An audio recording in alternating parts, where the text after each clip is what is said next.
Նշենք, որ ձեզ հրավիրել էին 44-օրյա պատերազմի հանգամանքների այդ գործով, ինչ մանրամասներ կարող եք այս պահին փոխանցել մեզ։ Ես ռազմական քննչական կոմիտեում հարցաքննվելը ինձ թվում է ձեր տեղեկությունները ճիշտ չի, որ 44-օրյա պատերազմի հարցերով է, հիմնականում դա կապված է 23 թվականի տեղի ունեցած իրադարձությունների, ռազմական գործողությունների եւ դրա հետևանքների, թե ինչ հարցեր է բարձրացում հաշվի առնելով նախաքննության գաղտնիքը, այս բան չեմ կարող հրապարակեմ, երևի դա ճիշտ կլինի փաստաբանը մեկնաբանի, մենք երբևիցե չենք խուսափել ներկայանալու վարույթ իրականացնող մարմիններ եւ տալ համապատասխան հարցերի պատասխաններ, այսօր եւս որոշակի հարցեր է առաջացել վարույթ իրականացնող մարմնի կողմից եւ մենք բարձրաբանում ենք տվել այդ հարցերին։ Պարոն Շահրամանյան, մամուլում գրվում է, որ հնարավոր էր այսօր ձեզ մեղադրանք առաջադրեին եւ որպես խափանման միջոց կալանքը լիներ, որևէ մեղադրանք առաջադրվել է ձեզ այսօր։ Ինձ այսօր հարցաքննել են վկայի կարգավիճակով։ Բայց այդպիսի վտանգ կա։ Այս բան ես չեմ տեսնում, չեմ կարող մեկնաբանել։ Պարոն Շահրամանյան, այսօր Մայրաթոռում ժամը 17:00-ին 10 եպիսկոպոսները, որոնց թվում է նաև Արցախի թեմի առաջնորդը, հրավիրել են, այսպես ասած, Վեհափառին հանգստի ուղարկելու հավաք։ Հակառակողմից Մայրաթոռից էլ ժամերգության են հրավիրել։ Դուք այնտեղ լինելու եք ժամերգության կամ որ կողմում եք լինելու, եթե մասնակցելու եք։ Ես իմ տեսակետը եւ կարծիքը այդ գործընթացի վերաբերյալ առիթ եմ ունեցել նաեւ լրատվամիջոցների ներկայությամբ արտահայտել։ Շատ ցավալի է, որ այդ հարցի լուծումները իրականացվում են լայն հասարակության ներգրավման հետ զուգահեռ, իմ կարծիքով դա պետք է իրականացվել այլ ձևով, փակ դռների ետևում, հնարավոր է, որ լինեն հարցեր, որը պետք է լուծումներ ստանան։ Այսօրվա իմ այնտեղ գտնվելու հարցը հաշվի առնելով, որ մենք չգիտեինք երբ ենք դուրս գալու քննչական կոմիտեից, մենք անպայման այդ հարցին կանրադառնանք։ Հնարավոր է, որ նաև մասնակցենք։ Պարոն Շահրամանյան, երբ հասարակության կողմից այսպիսի խոսունքներ կան, որ Արցախի ներկայացությունը կարող է դարձնել Ադրբեջանի դեսպանատուն կամ Ադրբեջանի ներկայացություն եւ այնտեղից ձեզ հանեն, դա այս ինչ խուսափություն է։ Չեմ կարող նման մեկնաբանություն տամ, կներեք։ Բայց երբ մի քանի օր առաջ այդ քննչականը, որ մտել էր Արցախի ներկայացություն, այսօր այս ձեզ որպես վկա հրավիրել այս գործերի հետ կապված։ Ոչ, չի առնչվում այս գործի հետ։ Ներկայացում տեղի ունեցածը եւ այսօրվա իմ հարցաքննության իրար հետ կապված չեն։ Բայց պատահական եք համարում այս իրադարձությունների հաջորդականությունը։ Ինչպես ես նշեցի, երբեք չենք խուսափել ներկայանալ եւ հարցերին պատասխանել եւ ճիշտն ասած ժամը, տեղը, օրը որոշում է վարույթ իրականացնող մարմինը։ Պարոն Շահրամանյան, Կամո Վարդանյանը կար ադրբեջանցիների ներկայացրած ցուցակում, երեք ձեր փաստաբանն է այս թեմայով խոսել։ Կար ցուցակում Կամո Վարդանյանը ադրբեջանցիների ներկայացրած 2023 թվականին խոսքը։ Ես տեղյակ եմ, երեք փաստաբան Ռոման Երիցյանը որոշակի տեղեկություններ է ներկայացրել, տրամադրել հանրությանը կապված գերեվարված անձանց հետ, որը շատ մոտ է իրականությանը եւ այո, Կամո Վարդանյանը եւս կար այդ նախնական ցուցակում, որը ադրբեջանական կողմը մեզ ներկայացրել է որպես պահանջ այդ ճանապարհը բացելու եւ բնակչության տեղափոխման դուրս բերման գործընթացը կազմակերպելու համար եւ այո, այդ մարդիկ տեղյակ էին, որ Ադրբեջանը ունի նման որոշում եւ մնացել են եւ ապահովել են անվտանգ բնակչության դուրսբերման գործընթաց։ Պարոն Շահրամանյան, դեկտեմբերի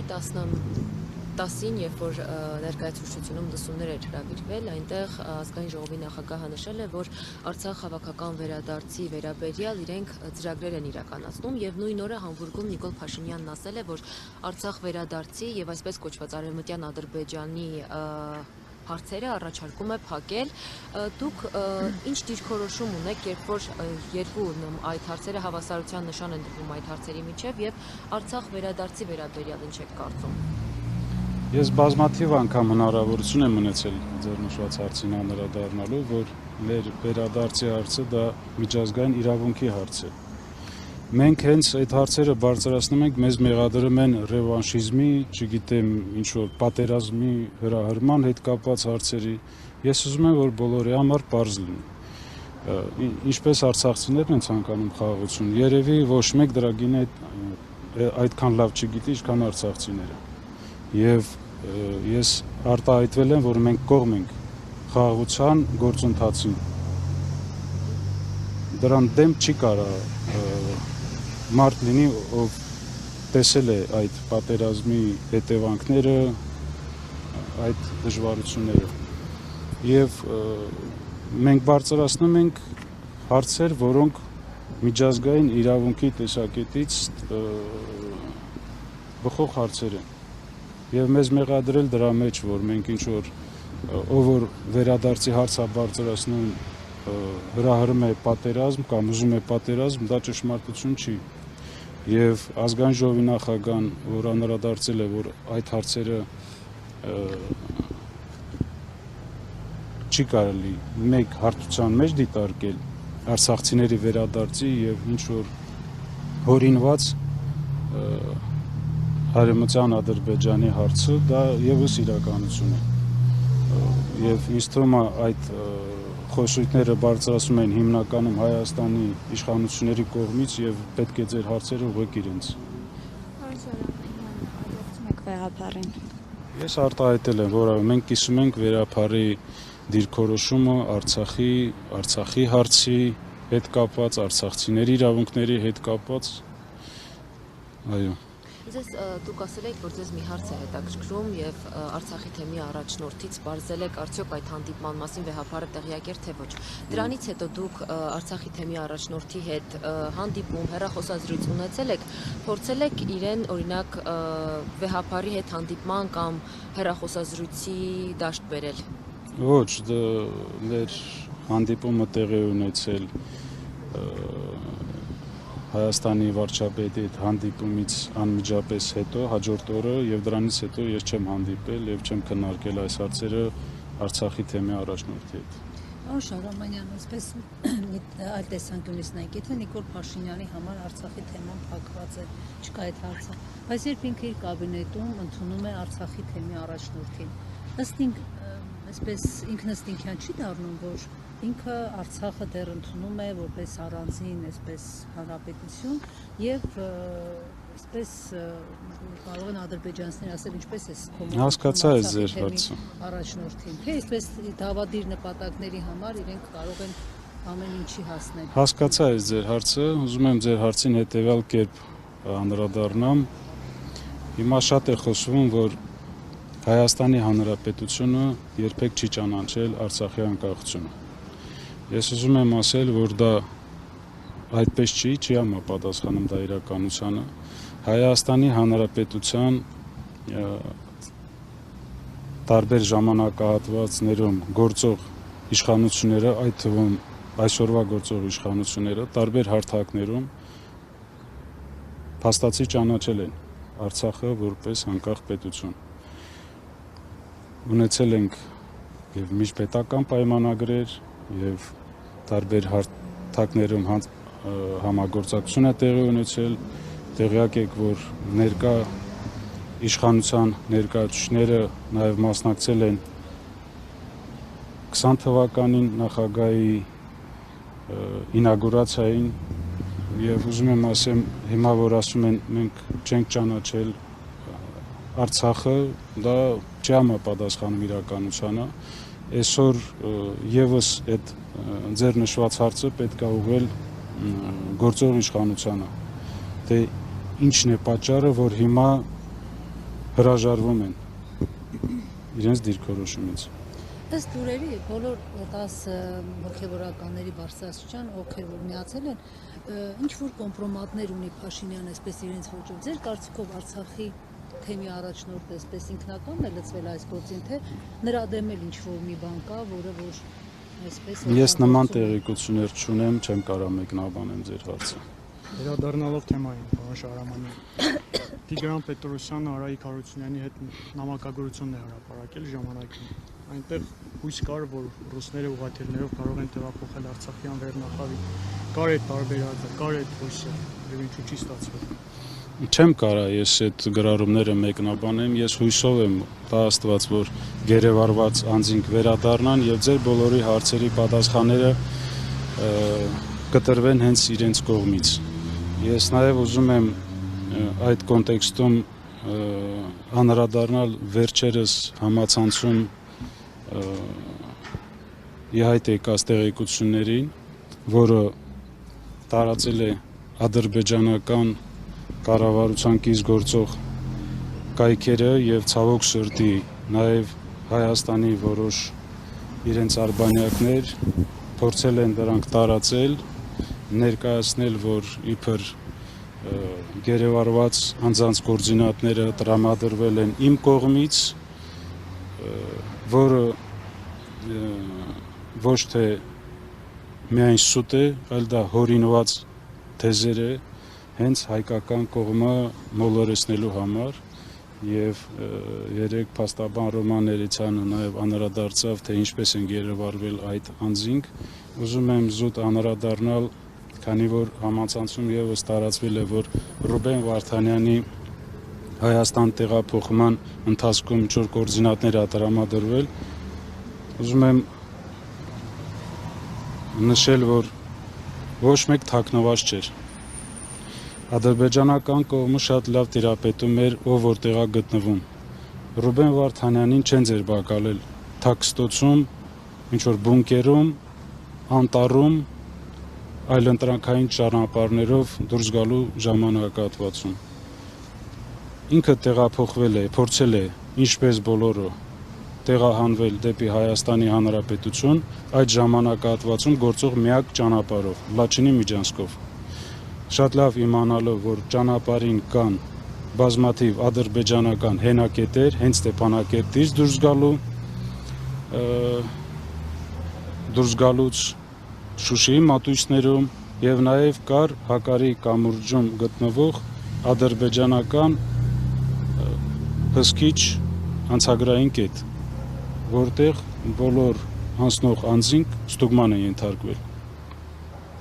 Ես շատ լավ իմանալով իմ կարծիքով, որ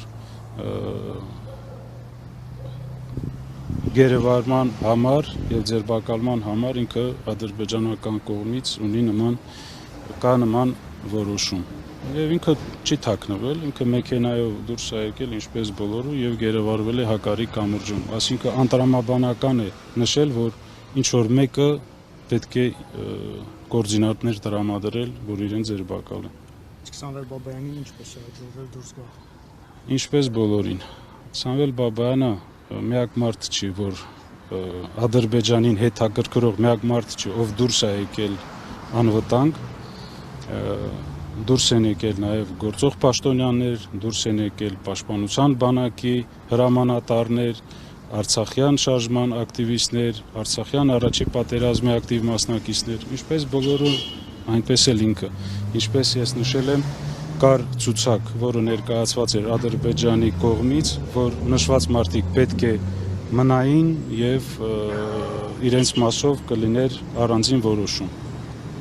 Այդքան։ Շահրամանյան, Սամվել Բաբայանը նույն այդ տեղահանման օրերին, եւ պատերազմի օրերին, այդ սեպտեմբերյան, այսպես կարծես թե թելուն էր իշխանության թելը, ամբողջ մեղադրելով Արցախի ղեկավարությանը, հիմա կարծես թե ընդդիմադիր է դարձել։ Դուք հավատում եք նրա այսպես ընդդիմադիր լինելուն, թե նախընտրական process-ները փորձում են նաև Հայաստանի քաղաքական դաշտում այսպես իր տեղը գտնել։ Ես Սամվել Բաբայանի հետ շփվում եմ որպես Արցախյան ազգային ժողովի երկրորդ քաղաքական ուժի ղեկավար եւ ձեր նշված դիրքորոշումների հետ կապված ինձ թվում է դուք հարցերը կարող եք ուղղել իրեն, չեմ կարող ավելի բան ասել։ Այս գործեր կարծես այդ իր չէ, իր հաղորդմամբ հարուցված գործեր։ Ճիշտն ասած ես տեղյակ չեմ թե ում հաղորդմամբ է հարուցվել քրեական գործը, բայց եթե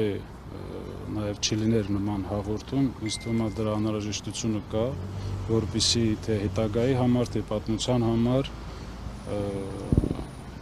այդ հարցերը պարզաբանվեին, ստանային պատասխաններ։ Հույսով եմ ժամանակը կգաղտնազերծվի եւ հասարակությունը եւս կիմանա ճշմարտությունը ինչա տեղի ունեցել Արցախում։ Վերադառնալով թեմային, պարոն Շահրամանյան, սա շատ է քննարկվում, հնարավոր էր վիրավորների հետ ուղղաթիռներով պայթունից հետո մարդկանց տեղափոխել։ Բեռնախավի նկատի ունեմ։ Ասում են, որ կար նմանատարբերակ։ Մինչև ռազմական գործողություններ սկսելը, այդ թվում բլոկադայի ժամանակ, դուք տեղյակ եք, որ որոշ բեռներ տեղափոխվում են ուղղաթիռներով,